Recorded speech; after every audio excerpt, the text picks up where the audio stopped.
Good morning, world, and welcome to this episode of Roll Call, TTSH Nursing's very own podcast brought to you by the Center for Asian Nursing Studies. I'm Kim, and thank you for joining us on today's episode. So I'm sure all of us can relate to wishing that we had more time in our day to finish all our tasks. All the more so as very busy nurses who struggle with juggling patient workloads as well as administrative tasks as well. But today, we'll be learning more about robotic process automation, also known as RPA, and how it hopes and is already transforming the way nurses work. So joining us are two nurses who have not only seen but also involved firsthand in robotics process automation work here at TTSH. So join me in welcoming Nurse Educator Chang and Senior Staff Nurse Thong Wu. Hello.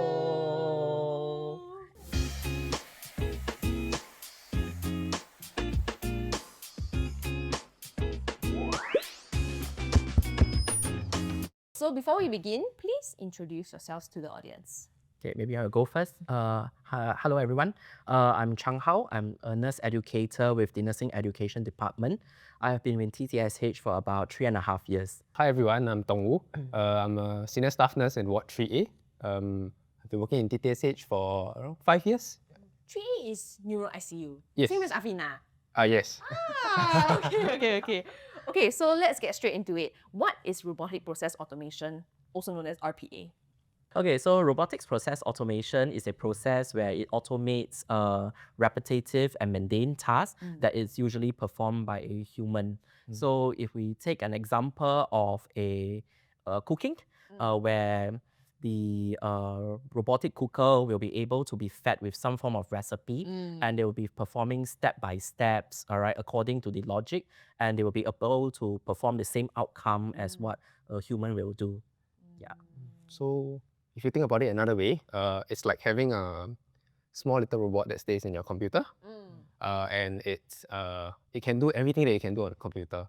So if you need it to move files, need it to type something, need it to download something, it can do it for you, so long as you teach it how to do it. So I think it's perfect for this day and age because nursing, we are moving into a lot of informatics, technology. We're trying our best to incorporate it into a lot of our daily care. And sometimes we can, like what I mentioned at the introduction, right? Like we can get quite caught up in a lot of administrative tasks. Then patients also sometimes say now sometimes nurses now they spend more time at the computer rather than at the bedside taking care of me. So I think that is a quite good explanation as to why RPA is needed in healthcare, but do you have any thoughts about that as well? Like why is it important in this, especially more so in this day and age in healthcare? So you are right, Kim. So we talk about the administrative tasks, right? It actually takes up a lot of time where nurses can actually spend this valuable time performing more bedside care for the patients and do many more valuable tasks that they can be actually doing. So for my department, for example, as a nurse educators, we, besides on top of teaching, there is a lot of admin work that we need to perform, such as how do you register the pool of nurses for different programs, at the same time track their development and completion of training status and all. So all this takes up a lot of time where we can actually spend more time doing valuable teaching, whether it's in classroom or by the bedside for the nurses. So these are time safe that can actually do things more valuable. And I'm sure in bedside care, there'll be a lot much more that will benefit. So maybe Thong can share a little bit more. Yeah. So for myself, I think RPA can help to reduce things like errors. I mean, it's very important to get things right in healthcare, right? Yeah. I mean, one patient's IC number, once you change one letter, and it's a completely different thing. Yeah. The two patient identifier, all these are very important. So RPA helps to make sure that things are done without human error per se, and things can be seen from end to end without being disturbed. So for the both of you, I'm curious, right? What got you interested in RPA and how did you get involved in this team of RPA people? So we started off by joining the Nursing Informatics Community of Practice that is led by our Assistant Director, Chen Li. All right, and also we have an Ops Manager with us, which is Eugene, who is actually doing this piece of work with us. So when we first joined the COP, we were actually offered 3 different tracks where we can explore our areas of interest as part of a dual competency development. So one of the track is actually automation and technology, and I think that's how both of us actually comes together and chose this piece of work. Yeah, but I think for personally, to be honest, I went in without actually having a very much knowledge about this automation piece. Yeah, because we are not taught this in nursing schools. Yeah. It's not something that we're being exposed to. But as one of the use case that was shared with us, that was developed by one of the previous management associate that was attached to the team, where she actually automate one of the process for my department, and that's really sparks a little bit of interest for me. Actually, there's a lot more potential in what can be done to reduce all these repetitive tasks. And that will save us a lot more time, especially in areas that we are feeling shortage of manpower, and this really saves a lot of time. Yeah.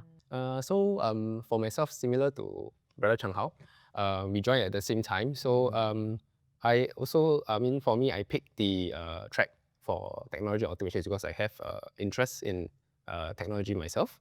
And looking at the nurses, I think it is important to help them to be efficient and be more productive by leveraging technology, so that their time saved or their productivity gains goes back to them caring for patients. Yeah. Yeah, and I'm sure that there's a lot of area and space for us to grow in this area, because in the ward, right, now that I'm thinking back, every time we are doing something that's very manual, then someone or some nurse will always say like, confirm there's an easier way or faster way to do this, right? And I'm sure that that's where you guys can definitely step in to help more. There's a lot of room to do this work in our profession. Yeah. Okay, so before our interview, right, Eugene sent me like a bunch of slides on RPA. So I read through, right? And I know that there are different RPA competency levels, right?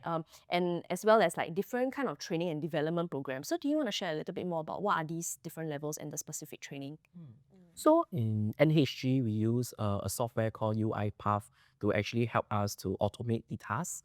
So we go in without some knowledge lah. So in NHG level, there is this e-learn that we can actually make use of the free online resources that was pieced together as part of the program for us to sort of understand the UiPath itself, its users, the functions, and part of the best practices that was recommended.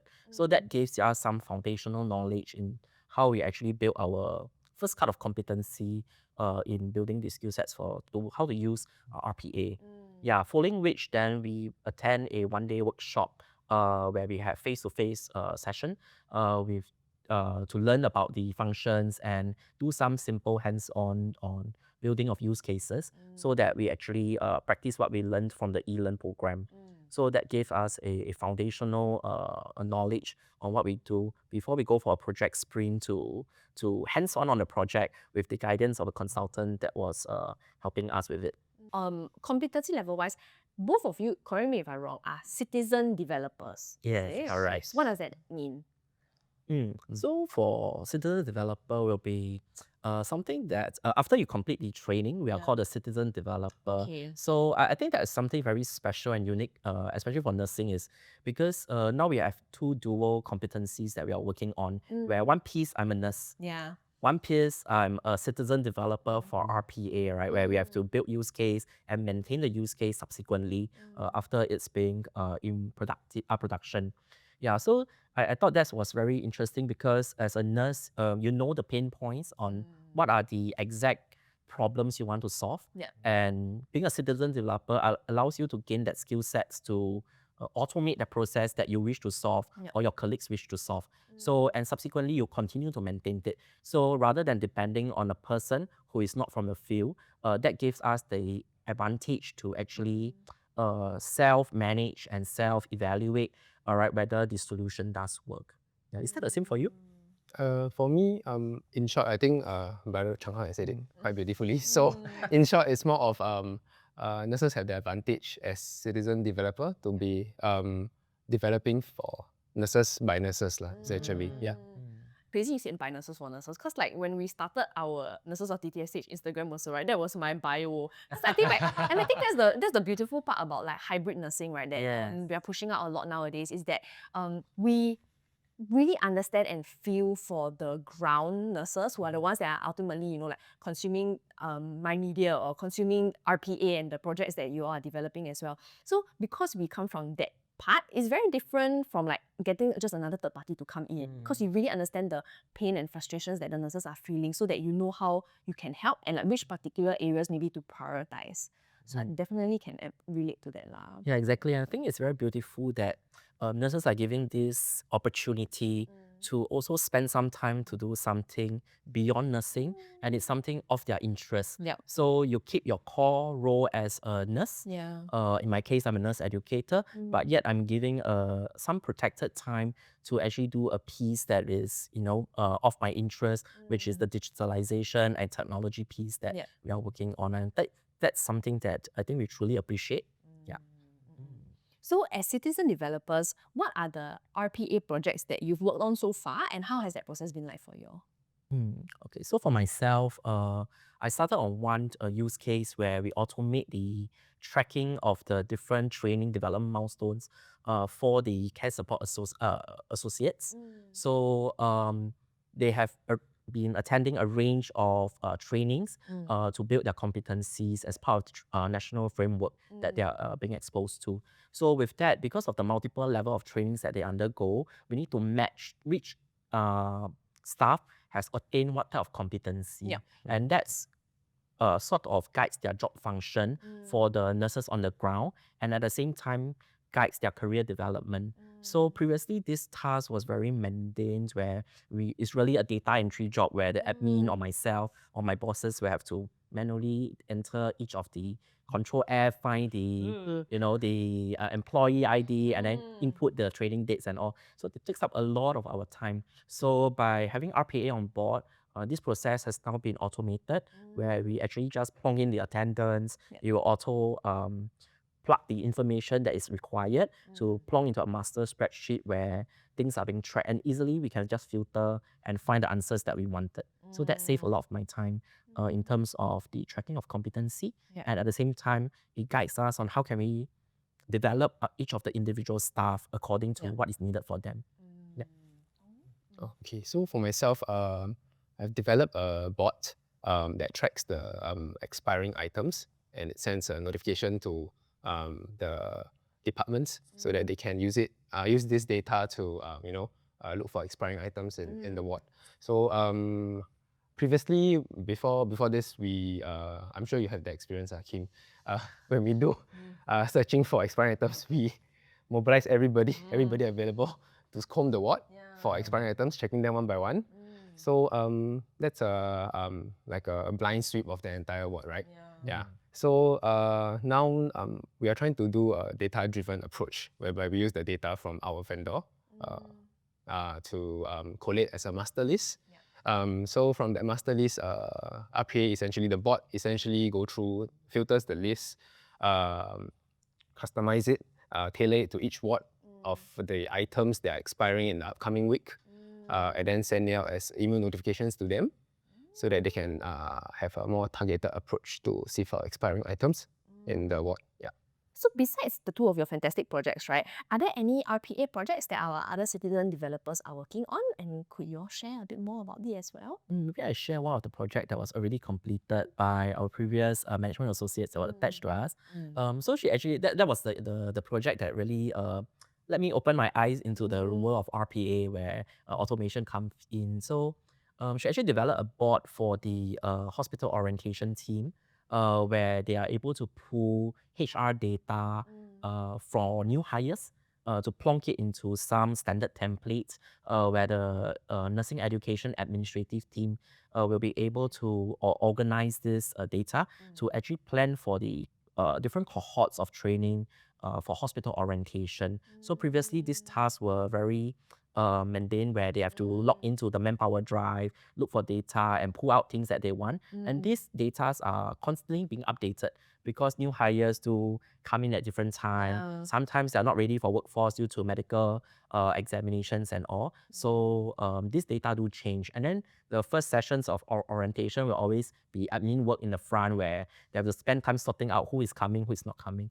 So this process has now been smoothened through where all these data are updated very constant, very timely, all right, and very accurately. So it solves a lot of administrative hiccups during the sessions itself. So that's something I thought was beautifully completed. Yeah. So I'll share another project that is still a work in progress, also my own project. So I'm actually working on another automation bot to help the PSA with their workflow.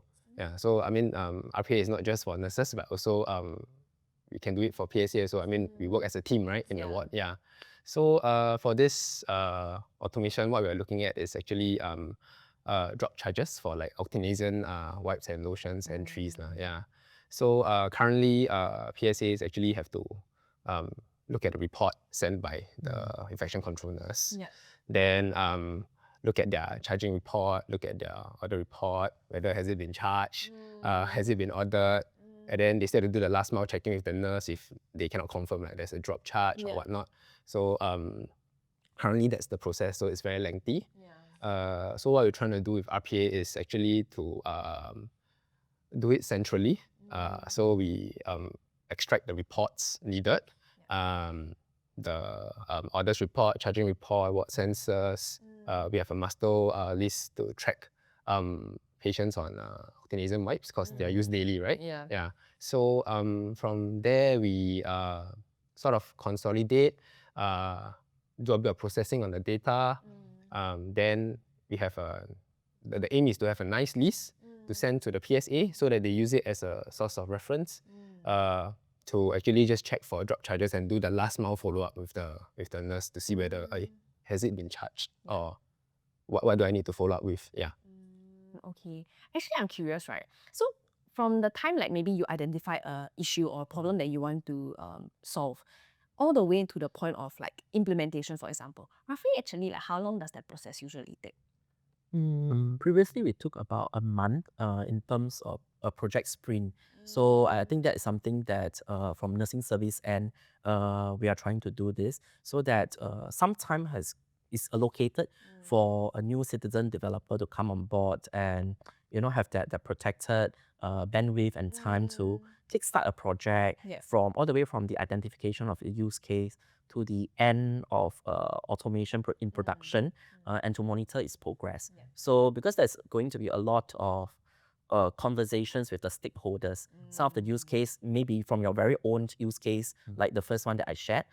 Second one may be something that they may need to engage the HR partners, the hospital orientation team, where they have to come on board. So this engagement usually takes some time because to understand each other's pain point, and there may be some piece of work that may need to do before the RPA process, such as tidying up certain columns or cells to make sure these informations are harmonized so that the automation can take place by logic and to train the robots to work. So yeah, then subsequently it'll be really to make use of the UI path to build the different workflows and activities that will actually simulate that. So that's yeah, about a month or so. Yeah.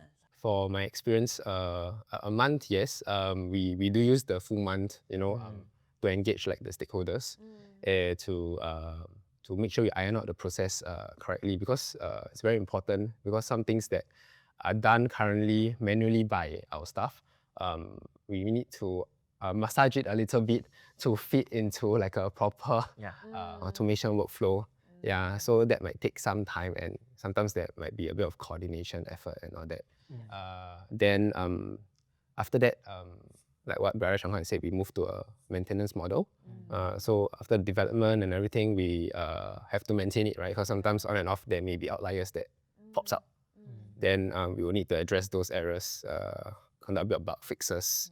One of the projects that was also done by one of our citizen developer was to track the loan of items from different ward areas. So this is something that was done in NCID and is being pilot for now, and it has actually went into sort of production mode. So where there is this form of tracking that is automated, where one of the ward borrows certain equipments, and then there is an automated part where they actually send email notifications to remind them that you need to return your equipment. So that piece is being automated, and I think they have collected some feedback and enhanced that process. So I think that solved out a lot of nurses' role in terms of you have to spend time, who I loan to, and then my loan sheet is where, then why haven't returned, when is it due for return? And then we have to do a lot of handover of this. But now such processes are automated, and it solves some daily necessary activities that it could have been better spent elsewhere. With that, right, what is there for us to look forward to in the realm of RPA? Any exciting things coming up? So I think for RPA citizen developer, I think we also look forward to enhanced training and our competencies, because right now I think we're at a foundational stage where we just build our first interest, start to hands-on on one or two use cases to build our comfort in it. All right. So as more, I think RPA citizen developers get familiarized with it, and we felt that this is really our areas of interest and we want to deep dive a little bit more. We do have official courses that we can actually go for, such as I went for a WSQ program recently where it's a 4-day workshop to actually learn on and hands-on on RPA. So I think that gives us the edge to better learn the best practices and build on it so that the use cases can be better implemented and we can easily maintain on our end. Yeah. Because it doesn't just end when you implement the project. I saw the Exactly. follow-up process and all that sometimes might be even longer than the actual, the whole conceptualization and there's the Yes. implementation, right? It's even longer after it really doesn't end, right? Never ending. So you're just stuck to the project forever. Yes. So yeah, correct. So the maintenance phase is important lah. But I think when nurses are doing it for nurses, you feel less of the pain because end of the day is to relieve You are your the job one or your doing it also, right? correct. Yeah. So if I don't solve it, then I end up have to do the manual tedious part again. For us, we are also under the NSG Committee of Practice for RPA. So actually, like what we shared earlier, we have mentors that will guide us on our projects. And on top of that, they do organize gatherings periodically for citizen developers across NSG to meet up, to be caught up on like new features or projects that has been implemented. And we can share insights with each other. Then among our small team, we also talk to each other on a regular basis to catch up, to collaborate, and to problem solve together. This kind of thing very important, I feel like, to bounce ideas off each other. Sometimes, I mean, even for my social media stuff, like I would maybe recommend an idea, then everyone, it's really to sharpen each other also. You know what I mean? Like sometimes the idea is there already, but you could do it in another way, or there'll be maybe a certain perspective that you're like, actually, maybe that will be even better. So these kind of things, I feel like definitely, even though your team is small, my team also have 4 or 5 of us also, but even if it's a small team, I feel like it's really important. Like one person, this kind of thing cannot do alone, right? And I think not only in terms of supporting in terms of ideas also, but the moral and emotional support. Because sometimes the processes, I'm sure, can be quite tedious. Yeah. And especially on top of nursing work, sometimes you can feel a little bit drained and all that. But I think even if what are words? You just need a team of people who I think are all working towards a shared purpose and common goal. I think that usually is what keeps, for me, it really is what keeps me going also. Definitely, and I think that the support comes because all of us comes with different level of competency. Some may have a higher age in terms of digital part, where some of us have less exposure before. But when we come together and bounce ideas, I think that's really help us to troubleshoot quite a lot of things because it's a field that we have not really ventured into.